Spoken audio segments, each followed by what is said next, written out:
नमस्कार, आपका बहुत बहुत स्वागत है। मैं हूं आपके साथ वर्षा शर्मा और रुक करेंगे उत्तराखंड की खबरों की ओर। देहरादून में मुख्यमंत्री पुष्कर सिंह धामी ने स्थानीय गौशाला का दौरा किया और वहां गौ सेवा की। उन्होंने गौ माता की सेवा करते हुए उनके प्रति अपनी श्रद्धा और सम्मान प्रकट किया। इस अवसर पर मुख्यमंत्री धामी ने सभी प्रदेशवासियों को गोवर्धन पूजा की हार्दिक शुभकामनाएं भी दी। उन्होंने कहा कि गोवर्धन पूजा भारतीय संस्कृति और परंपरा का अहम हिस्सा है, जो हमें प्रकृति और गौ माता के प्रति कृतज्ञता सिखाती है। सीएम ने अपने संदेश में कहा कि गोवर्धन पूजा के पावन अवसर पर प्रदेशवासियों को हार्दिक शुभकामनाएं। इस मौके पर गौशाला के कर्मचारी और स्थानीय लोग भी मौजूद थे, जिन्होंने मुख्यमंत्री का गर्मजोशी से स्वागत किया।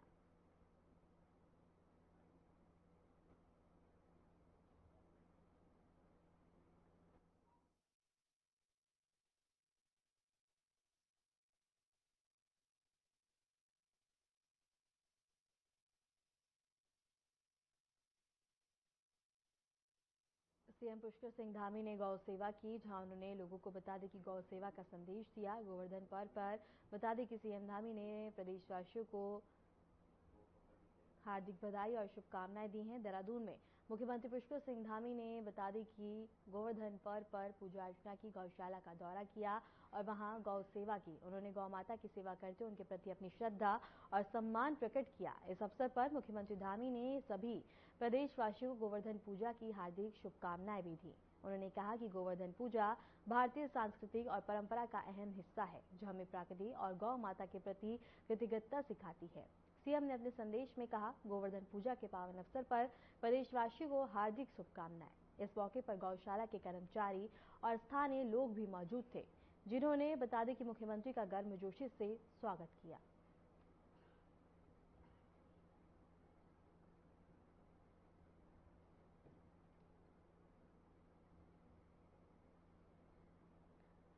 उत्तराखंड के मुख्यमंत्री पुष्कर सिंह धामी ने केंद्रीय गृह एवं सहकारिता मंत्री अमित शाह को उनके जन्मदिन के अवसर पर एक्स हैंडल के माध्यम से शुभकामनाएं दी। अपने संदेश में मुख्यमंत्री धामी ने अमित शाह को कौशल राजनेता और करोड़ों कार्यकर्ताओं का प्रेरणा स्रोत बताया। मुख्यमंत्री धामी ने अपने आधिकारिक एक्स हैंडल पर लिखा कि माननीय केंद्रीय गृह एवं सहकारिता मंत्री श्री अमित शाह जी को जन्मदिन की हार्दिक शुभकामनाएं। आप एक कुशल प्रशासक, राष्ट्रवाद के प्रबल सहायक और करोड़ों कार्यकर्ताओं के प्रेरणा स्रोत हैं। बाबा केदार से आपके स्वस्थ, दीर्घायु एवं मंगल कामना की करता हूं। और इसके साथ ही बता दें कि केंद्रीय गृह मंत्री अमित शाह का आज जन्मदिन है और इसके साथ ही उत्तराखंड के मुख्यमंत्री पुष्कर सिंह धामी ने सोशल मीडिया प्लेटफॉर्म एक्स पर पोस्ट साझा कर उनको शुभकामनाएं दी हैं और उनकी मंगल कामना भी की है। और इसके साथ ही बता दें कि उनके दीर्घायु स्वास्थ्य को लेकर भी कामना की है, जहां उन्होंने उनके योगदान को भी सराहा और कहा कि आप एक प्रेरणा स्रोत हैं सबके लिए। देहरादून में मुख्यमंत्री पुष्कर सिंह धामी ने प्रदेश के सभी जिलाधिकारियों को आपदा प्रभावित इलाकों में निर्माण कार्यों को शीघ्र पूरा करने के निर्देश दिए। उन्होंने कहा कि सड़क निर्माण और मरम्मत के कामों को प्राथमिकता दी जाए, ताकि प्रभावित इलाकों की यातायात व्यवस्था जल्द से जल्द बहाल हो सके। सीएम धामी ने स्पष्ट किया कि सड़क सबसे पहले ठीक की जाए, ताकि नागरिकों को कोई असुविधा न हो। निर्माण कार्य की गुणवत्ता और समय सीमा का भी विशेष ध्यान रखा जाए। उन्होंने जिलाधिकारी को निर्देश दिए कि वे नियमित तौर पर निर्माण कार्यों की समीक्षा करें और कहा कि किसी भी तरह की लापरवाही बर्दाश्त नहीं की जाएगी।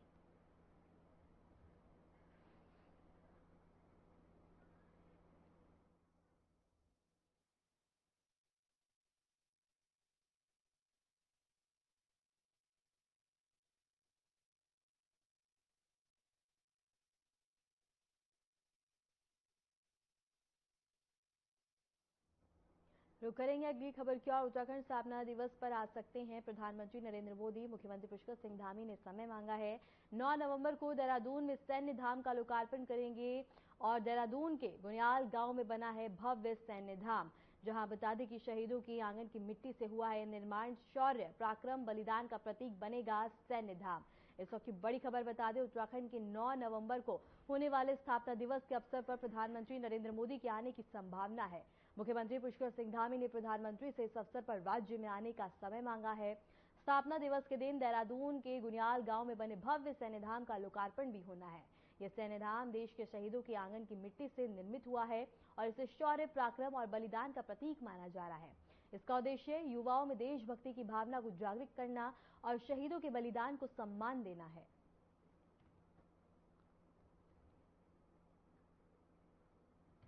देहरादून से एक खबर हम आपको बता रहे हैं, जहां स्थापना दिवस पर आ सकते हैं प्रधानमंत्री नरेंद्र मोदी। उत्तराखंड के मुख्यमंत्री पुष्कर सिंह धामी ने समय मांगा है और भव्य कार्यक्रमों का आयोजन भी यहां किया जाएगा। इसके साथ ही उत्तराखंड के 9 नवंबर को होने वाले स्थापना दिवस के अवसर पर प्रधानमंत्री नरेंद्र मोदी के आने की संभावना है। मुख्यमंत्री पुष्कर सिंह धामी ने प्रधानमंत्री के इस अवसर पर राज्य में आने के लिए समय मांगा है। स्थापना दिवस के दिन देहरादून के गुनियाल गांव में बने भव्य सैन्य धाम का लोकार्पण होना है। यह सैन्य धाम देश के शहीदों के आंगन की मिट्टी से निर्मित हुआ है और इसे शौर्य, पराक्रम और बलिदान का प्रतीक माना जा रहा है। इसका उद्देश्य युवाओं में देशभक्ति की भावना को जागृत करना और शहीदों के बलिदान को सम्मान देना है।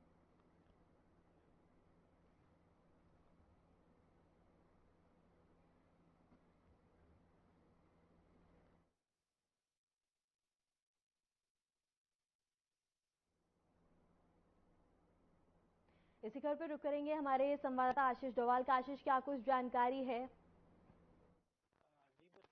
जो 9 नवंबर है राज्य स्थापना दिवस, वो कहीं ना कहीं रजत जयंती वर्ष के रूप में उत्तराखंड में इस बार मनाया जा रहा है। तो इस अवसर पर जो सैन्य धाम है देहरादून के गुनियाल गांव में, उसका उद्घाटन कहीं ना कहीं होना है। तो इसके लिए राज्य के जो मुख्यमंत्री हैं पुष्कर सिंह धामी, उन्होंने प्रधानमंत्री मोदी को जो है न्योता दिया है कि वो देहरादून आए और संभावना जताई जा रही है कि 9 नवंबर को जो पीएम मोदी है वो देहरादून पहुंचेंगे और बुनियाल गांव में जो सैन्य धाम का उद्घाटन है वो अपने कर कमलों से करेंगे।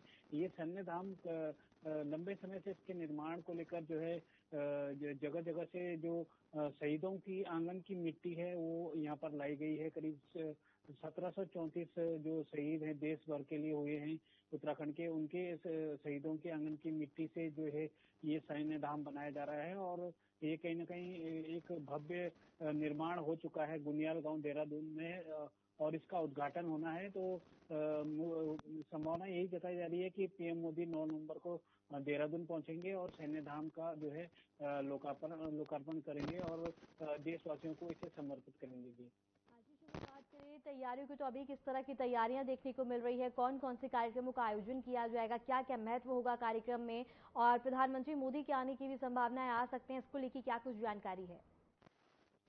बिल्कुल, अभी तक पीएम मोदी को जो प्रदेश के मुखिया हैं उन्होंने न्योता दिया है और संभावना, हालांकि अभी कोई ऐसा कार्यक्रम जारी नहीं हुआ है, लेकिन अभी उसमें समय है क्योंकि 9 नवंबर को ये कार्यक्रम होना है। तो जो प्रधानमंत्री कार्यालय है वहाँ से जो है बाकायदा कार्यक्रम जारी होगा और इसकी पुष्टि जब तक नहीं हुई तब तक तो कहना कुछ संभव नहीं है। लेकिन करीब करीब ये माना जा रहा है कि पीएम मोदी देहरादून पहुंचेंगे और 9 नवंबर को जो सैन्य धाम है गुनियाल गांव में बनाया गया है उसका उद्घाटन करेंगे। जी, बात करें सुरक्षा की, तो स्थापना दिवस के अवसर पर क्योंकि कार्यक्रम का आयोजन किया जाएगा, पीएम मोदी का आगमन भी हो सकता है, क्या क्या इंतजाम किए जाएंगे सुरक्षा के मद्देनजर? कौन कौन से रूट्स को डाइवर्ट किया जाएगा?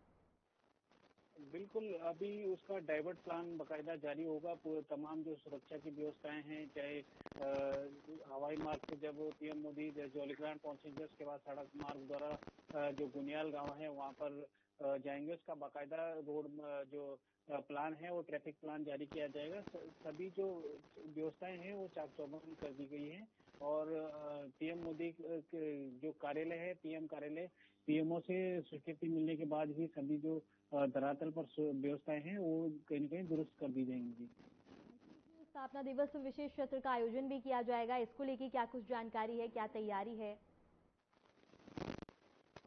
बिल्कुल, सैन्य धाम का जो लोकार्पण होना है, जो तमाम काम है वो हो चुके हैं और अगले महीने 9 नवंबर को इसकी जो राज्य स्थापना दिवस है, क्योंकि उत्तराखंड इस बार रजत जयंती वर्ष भी मना रहा है, 25 साल का उत्तराखंड कहीं ना कहीं पूरा हो रहा है। तो इस मौके पर भव्य कार्यक्रम आयोजन की योजना सरकार ने बनाई है और क्योंकि उत्तराखंड एक सैन्य बाहुल्य प्रदेश भी है, यहाँ पर हर दूसरे घर में कहीं ना कहीं कोई सैनिक होता है और आर्मी की सेवा के लिए और देश की सेवा के लिए यहाँ के लोगों में जज्बा है और लोग यहाँ के शहीद भी हुए हैं अपनी भारत माता की सुरक्षा के लिए, कहें या तमाम जो आतंकवादियों से लड़ते लड़ते जो है रक्षा करते रहे हैं और उनकी याद में ये भव्य सैन्य धाम का निर्माण देहरादून जो उत्तराखंड की राजधानी है उसके गुनियाल गांव में हो चुका है। जी, अगर बात करें सैन्य धाम के लोकार्पण की, तो यहाँ क्या क्या महत्वपूर्ण चीजें देखने को मिलेंगी जो आकर्षित करती हुई नजर आएंगी, और जो शहीद हुए हैं उनके परिवार वालों को उनकी याद हमेशा के लिए देखती हुई नजर आएगी? क्या महत्वपूर्ण होगा?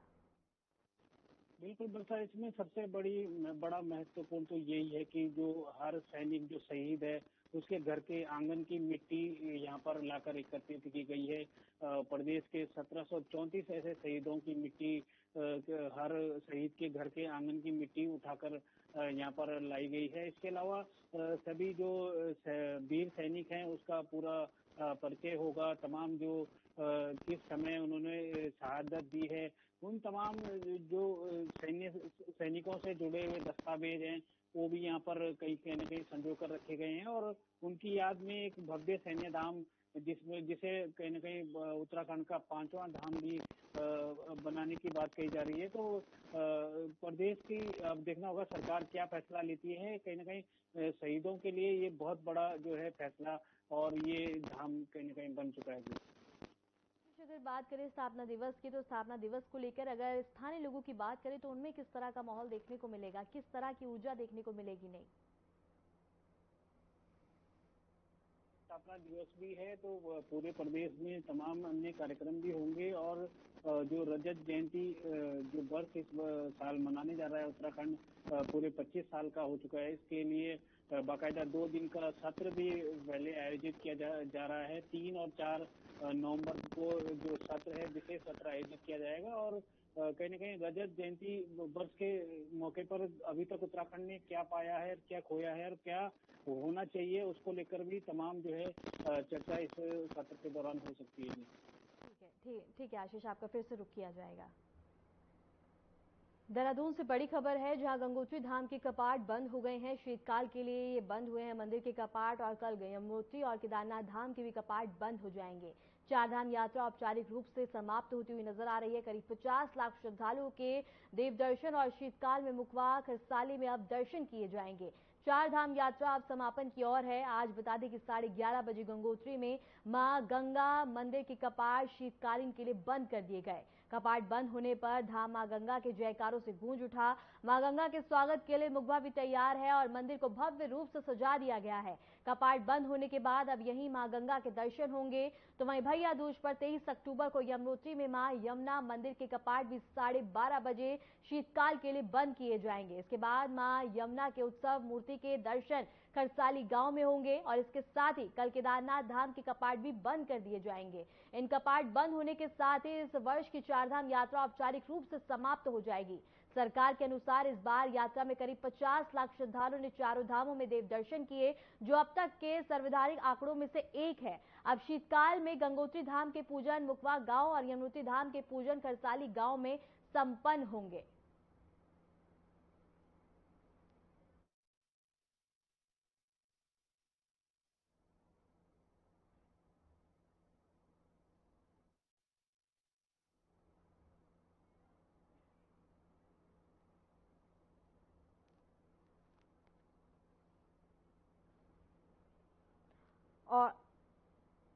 और इसी खबर पर रुक करेंगे बीकेटीसी के सदस्य धीरज पचभैया मोनू का। आपका बहुत बहुत स्वागत है। चार धाम यात्रा के कपाट अब अपने समापन की ओर है और चारों धामों के कपाट बंद हो गए हैं। अब खरसाली गांव में भी अब पूजा अर्चना और मुखवा गांव में पूजा अर्चना की जाएगी। किस तरह से, क्योंकि एक आस्था का अद्भुत नजारा होता है यहाँ पे, श्रद्धालुओं की भाव देखने को मिलता है। अब ये समापन की ओर है, अब वहां दर्शन पूजन किए जाएंगे। किस तरह का माहौल अब देखने को मिलेगा? जय बद्री विशाल, जय गंगा मैया। आज गंगोत्री भगवान के कपाट बंद हो रहे हैं और अब वो मुखवा में उनकी पूजा होगी 6 महीने बाद, जब कपाट बंद हो जाएंगे। जो मायका है माँ गंगा का, और मुखवा से कल उनके भाई की डोली गंगोत्री गई है और आज वो कपाट बंद के बाद अपनी बहन को लेके मुखवा गांव में पहुंचेंगे। कल गंगोत्री के कपाट बंद होंगे और कल केदार बाबा के भी कपाट बंद हो, यमुनोत्री के कल कपाट बंद होंगे और केदार बाबा के भी कल कपाट बंद हो रहे हैं। और 25 नवंबर को 1 महीना और है अभी, जब भगवान बद्री विशाल जी के कपाट बंद होंगे। धीरज जी, इस दौरान क्योंकि काफी ज्यादा श्रद्धालुओं ने दर्शन किए, पूजा अर्चना की है, एक अद्भुत ही नजारा देखने को मिलता है चारों ही धामों पे। और अगर बात करें स्थानीय व्यापार की, तो उस पे क्या कुछ असर इससे पड़ता हुआ नजर आता है? नहीं, स्थानीय व्यापार से फर्क तो क्या है कि 6 महीने कपाट खुलते हैं चारों धामों के। 6 महीने अपने रोजगार के लिए होटल वाले हैं या छोटी दुकान वाले हैं, जितने भी वहां पर लोकल लोग हैं, वो अपनी 6 महीने की आजीविका उनकी यात्रा सीजन पे ही रहती है। लेकिन माननीय मुख्यमंत्री श्री पुष्कर सिंह धामी जी ने जो अब यहाँ पर उत्तराखंड प्रदेश में करा है कि जहाँ 12 महीने की जो यात्रा कही जा रही है कि जब कपाट बंद हो जाते हैं और जहाँ पर डोली आती है भगवान की चारों धामों में से, वहां के लिए सारे श्रद्धालुओं के लिए पूरे 12 महीने तक कपाट खुले हुए हैं। मतलब अगर 4 धाम के कपाट बंद भी हो जाते हैं जो मंदिर में, तो जहाँ पर डोली आती है, जैसे भगवान बद्रीनाथ जी की डोली आती है नरसिंह मंदिर में जोशीमठ में, तो वहाँ आप 12 महीने कभी भी जा सकते हैं। केदार जी की डोली आती है नीचे, वहां भी आप जा सकते हैं। गंगोत्री की डोली आती है, यमुनोत्री मैया की आती है, तो वहाँ 12 महीने श्रद्धालुओं के लिए कपाट खुले हैं। ये माननीय मुख्यमंत्री जी ने इस बार कर दिया है। और व्यापारियों का कहना जहाँ तक है कि व्यापारियों की वहां भी दुकानें हैं, अपने आजीविका यात्रा पे ही चलती है। 4 धाम की उत्तराखंड प्रदेश में जितने भी हमारे व्यापारी बंधु हैं, तो सभी के लिए मेरी शुभकामनाएं भी हैं कपाट बंद के बाद भी। और इस बद्रीनाथ धाम से, केदारनाथ धाम से सभी लोगों को भगवान का आशीर्वाद खूब मिलता रहे और सब निरोग रहें, स्वस्थ रहें। ठीक है धीरज जी, आपका बहुत बहुत शुक्रिया हमारे साथ जुड़ने के लिए और तमाम जानकारी देने के लिए। इसी खबर पे रुक करेंगे, हमारे संवाददाता हमारे साथ जुड़े हुए आशीष। इस बार अगर रिकॉर्ड की बात करें तो किस तरह का रिकॉर्ड और आंकड़े देखने को मिले हैं, क्योंकि भारी संख्या में श्रद्धालुओं ने चारों धामों के दर्शन किए, एक अद्भुत ही नजारा देखने को मिला। बिल्कुल, उत्तराखंड यात्रा है वो अब समाप्ति की ओर है। और अभी तक की बात करें तो पिछले साल के कई आंकड़े जो है ब्रेक हुए हैं। 50 लाख से अधिक श्रद्धालु अभी तक चारों धामों में पहुंच चुके हैं। और कहीं ना कहीं ये संख्या अभी और बढ़ेगी, क्योंकि कल 2 धामों के कपाट बंद होने, यमुनोत्री और केदारनाथ धाम के।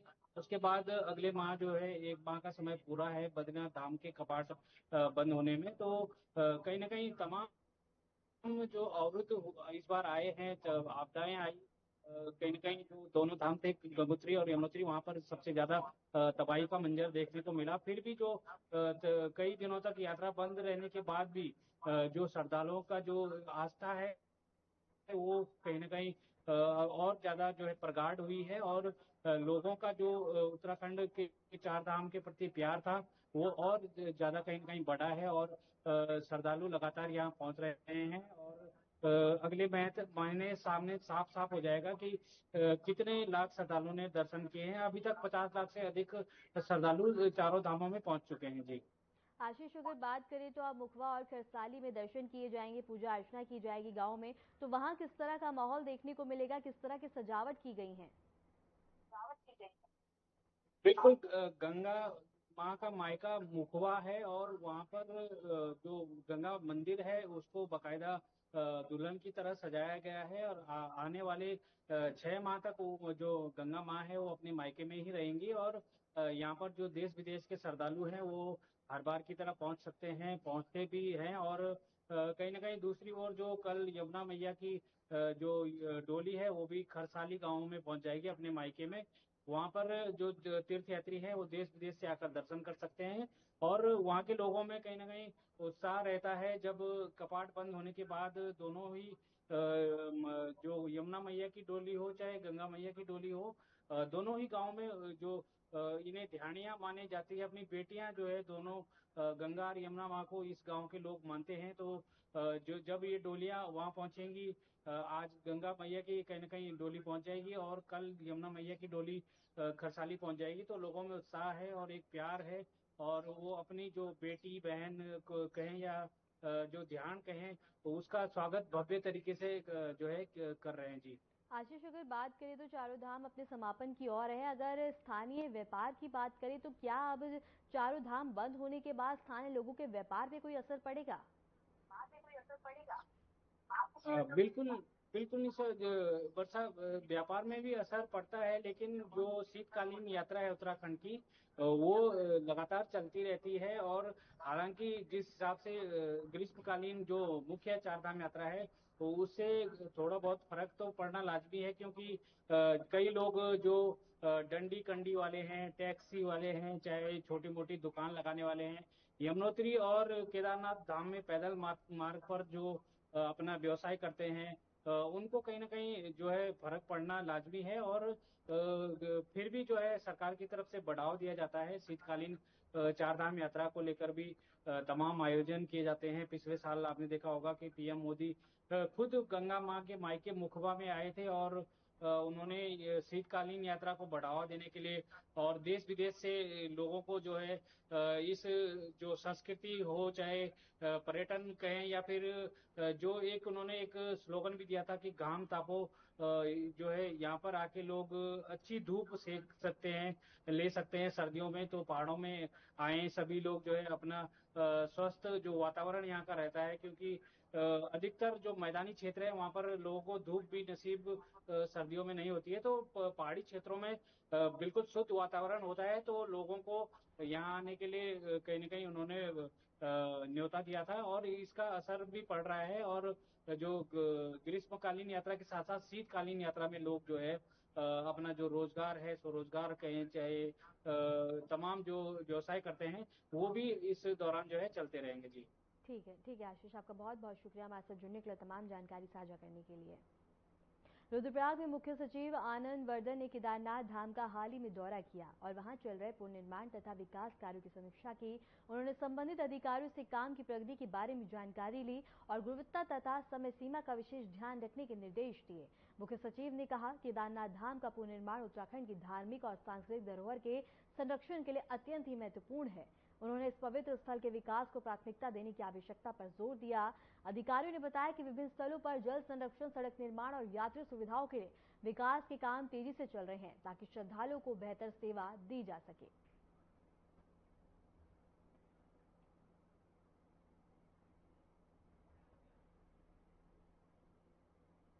फिलहाल के लिए उत्तराखंड की खबरों में इतना ही। नमस्कार।